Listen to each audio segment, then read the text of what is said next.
in this hour of Universal Wrestling Federation action.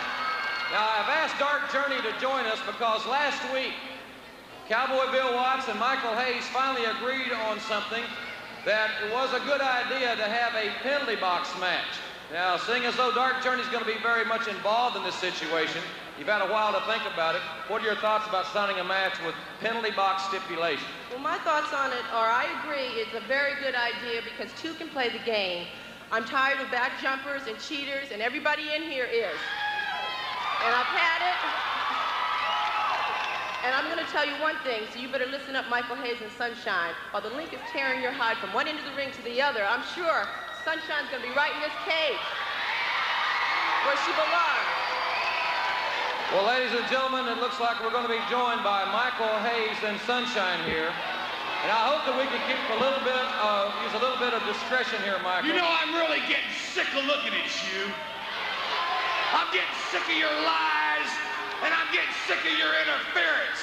This is exactly where you belong. You should feel at home in this. You know that?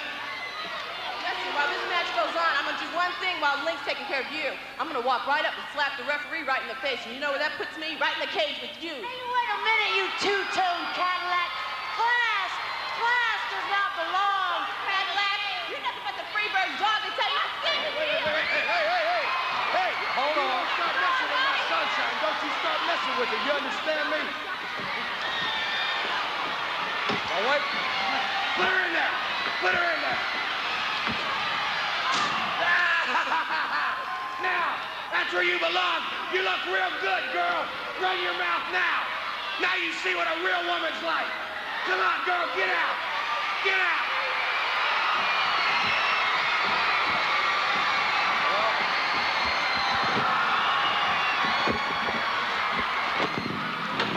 Ladies and gentlemen, we've got to get out of this thing. Let's see the videotape replay of the tag team tournament.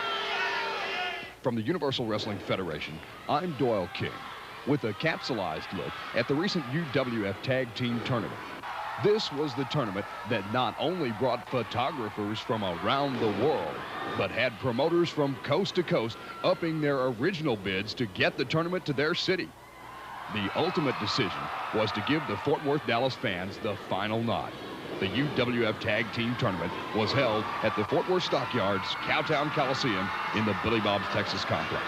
The first event put the number 3 seeded team of Rick Steiner and Sting, Hyatt and Hot Stuff both allowed at the ring for this match. That put them at odds with the number 6 seeds, Chavo Guerrero, and the missing link with Dark Journey. The pace of this match was lightning quick and as hard-hitting as any match you'll ever see. Not only did referee Carl Fergie have to contend with the blistering intensity of the match, but he was also faced with Hyatt and Hot Stuff, who just could be the 2 biggest distractions in wrestling today. And she would certainly distract any male referee that I know. Well, both those ladies out there can do their distraction, of course. Oh, beautiful move by Chavo Guerrero. Sting tried to throw him over the top rope to the floor, which would have been a disqualification had it been caught, but Guerrero chinned himself back in. Guerrero's got him pinned. And of course, the referee is messing with Eddie Gilbert. Carl Fergie's out of position. The missing link is in the wrong corner, and over the top with Chavo Guerrero. Looks like Chavo hurt himself. You know, you catch your legs or your knees wrong on the side of the apron or on that steel barricade going around, it can really incapacitate you. Falling in a precarious fashion, his balance thrown off, and hurt from the fall, Guerrero was almost counted out for what should have been an automatic disqualification in his favor. Chavo looked at me like he caught that knee on the side of the apron. Steiner standing suplex. Look at Chavo. Again, Chavo's got him pinned. He's got him pinned again, Eddie Gilbert. Referee's out of position. Chavo Guerrero was waiting for it that time when they came in on him, and he really took Rick Steiner. Oh, no. No, it looks like Carl Fergie saw that move, and Chavo Guerrero threw the man over the top rope, and Fergie caught him. You know, it's a disqualification. He's disqualifying him, Jim. His Latin temper bested him as his disqualification propelled Steiner and Sting into the semifinals. After the match, Guerrero made these very pointed comments. From now on, if they want to fight, we'll fight. If they want to wrestle, wrestle, we'll wrestle. If they want to go to the street, we'll go to the street. And it doesn't matter. Bring them all. Come on. Come on. It doesn't matter, man. As the Cowboy Bill Watts described it, it was kind of like a fight in the NFL, where the person who retaliates is the one who gets caught. More tag team tournament action next from the UWF. We'll see. Got to get your focus on what's going on in the ring. That's why Akbar is such a valuable tool out there. Look at him whip Ted DiBiase. The General's promise almost came true as the double teaming of DiBiase put him in a dangerous situation. The referee was distracted, but Dr. Death wasn't. Get out of there. They're double teaming on Ted, but Doc went on around anyway. And Ted DiBiase, fantastic move. Ted DiBiase just put on Bill Irwin as the Doctor just even things up. And the Doc, oh, somebody's going to get a leg broken out there, Jim. 1, 2, 3, a cradle, and Ted DiBiase and Dr. Death, and now you see why they're the #1 seed. DiBiase and the Doc are truly an awesome combination. However, they were yet to see the end of Devastation Incorporated. Match 4 of round Jack Roberts, who were seeded 4th. This match was a seesaw battle, but Adams' conditioning edged out Michael Hayes' ego in the end, as a high-risk move by the Freebirds allowed Adams to super kick his way into the semifinals. Adams is fighting. Buddy Jack's going up for the coup de grace. Buddy Roberts! Great move. He missed Adams! Adams! Oh, right on the jaw. Right on the jaw. The master of the super kick. Chris Adams inside cradle. Do not wrestle one another because of their friendship. It pitted #1 seeded Ted DiBiase and Dr. Death against the Iceman and the Gentleman, Chris Adams. The match was hard fought and, as you might expect, scientific. But the scorn of General Skandor Akbar was by no means dead, and he sent his troops to stop the advance of DiBiase and Williams.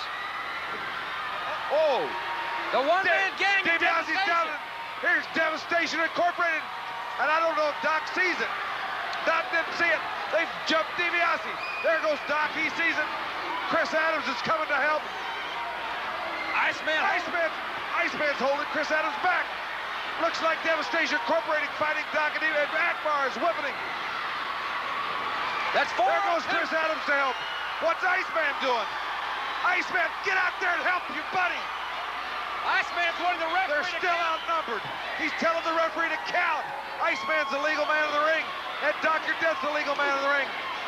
Chris Adams is helping, but the Iceman has stayed behind, and the referee is counting. He's counting Doc out of the ring, apparently. There's no disqualification because neither team is associated with Devastation. And Iceman has stayed in the ring, and Fergie has apparently counted Doc out of the ring.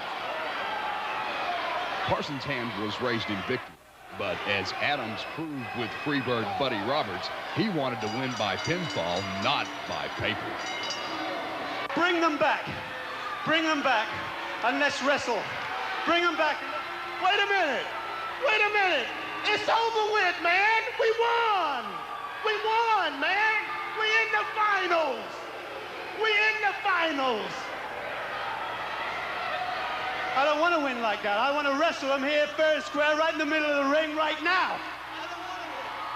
Adams was so intent on this fact that his homecoming not be marred by this particular event that he refused to tag with Iceman King Parsons, and he refused to be a part of his team in the finals. The UWF accepted this decision, and in the interests of fair play and in the progression of the tournament, they held a coin toss to see who would continue, Adams or the Iceman. The Gentleman won the toss, and he was allowed to choose a new partner. He chose Savannah Jack. In the second bout of round 2, the #7 seeds, Terry Taylor and Sam Dick, skill.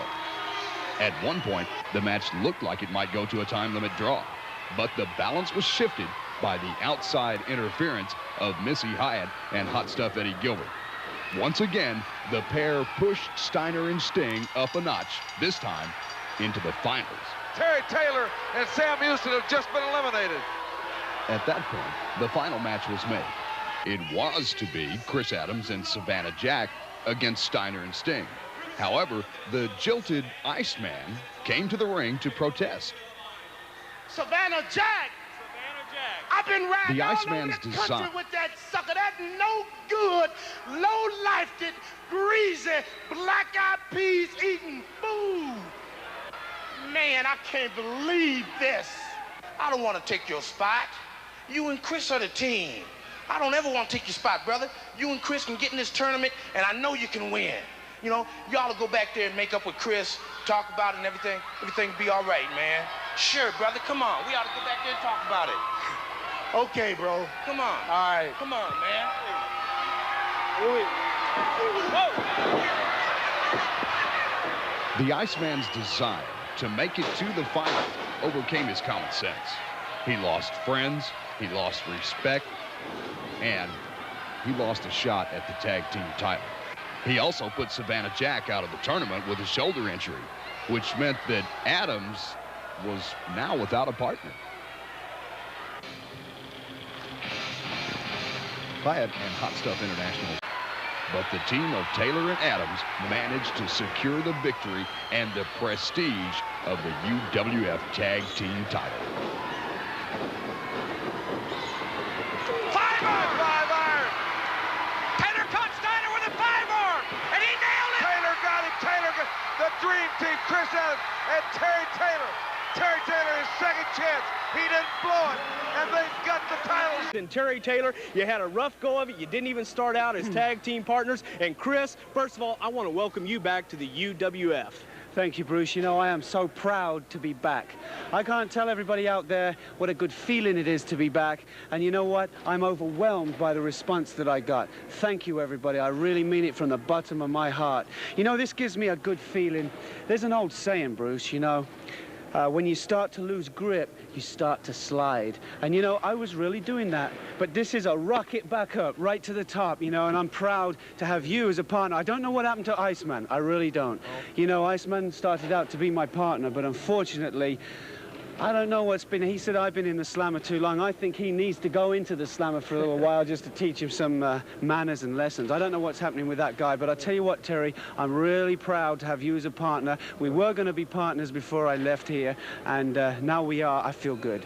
Yeah. Well, there's no doubt about it, Terry. You turned out to be one great partner for Chris Adams. Yeah, it goes both ways. He was a great partner. When it started out a long time ago, when Chris first came here, we said, hey, man, wouldn't we make a good tag team? Because we just felt like our styles meshed, and we liked each other, and we thought it wouldn't be too bad to be sitting next to each other in a car, driving down the roads and shooting for these. And when it started out, he was the Iceman. You know, I'd already had Sam Houston as my partner, which I was glad because he's new and he's coming back. But really, in the bottom of my heart, I was hoping that Chris and I would sometime have a chance at these. And just maybe Iceman having a screw loose up here, whatever happened to him, was a good thing for us. I mean, like they say, what, one man's poison is another one's food or whatever it is. But just something bad happened to Iceman. I don't know what his problem is, but I'm just glad as I could possibly be because we're the tag team champions, Chris Adams and myself. It just starts right now, though. I mean, we tried real hard. I mean, a one-night tournament, 3 matches, in and out of the ring, working as hard as we could for these. Well, this is what it all boils down to. We worked as hard as we could, and we want to be the people's champion for a long, long time. Ladies and gentlemen.